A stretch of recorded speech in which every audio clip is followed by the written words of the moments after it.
কিতাপ পত্ৰ আজি তোমালোকে পালা কি কি কিতাপ পাইছা চাওঁ চাওঁ হিন্দী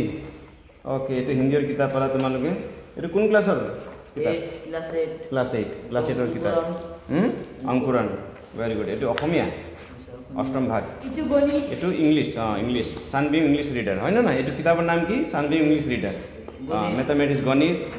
ডাঙৰ আছে গণিত ওকে এবাৰ তোমালোকে কিতাপ নতুন কিতাপ পাই তোমালোক কেনেকুৱা লাগি আছে ভাল লাগি আছে স্যাৰ ভাল লাগি আছে আৰু ভালকে পঢ়িবা এবাৰ কোন ক্লাছত গলা ক্লাছ 8ত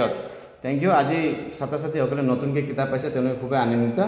আৰু আমাৰ তিৰচন আঞ্চলিক এমই স্কুলৰ ছাত্ৰ ছাত্ৰীসকল হীৰক কলিতা আৰু আমাৰ এই দীপাংকৰ সৰি কি নাম আছিলে দীপজ্যোতি মণ্ডল সৰি গতিকে খুব ভাল লাগি আছে আজি কিতাপ পত্ৰ আমি দিলোঁ ছাত্ৰ ছাত্ৰীসকলক এতিয়া সোমবাৰৰ পৰা আমি আৰম্ভ কৰিম পঢ়া শুনা হয় নে নহয় সোমবাৰৰ পৰা এবাৰৰ যোনটো সেশন 2025-26 আমি সোমবাৰৰ পৰা আমি আৰম্ভ কৰি আছোঁ ঠিক আছে thank you best of luck Thank you.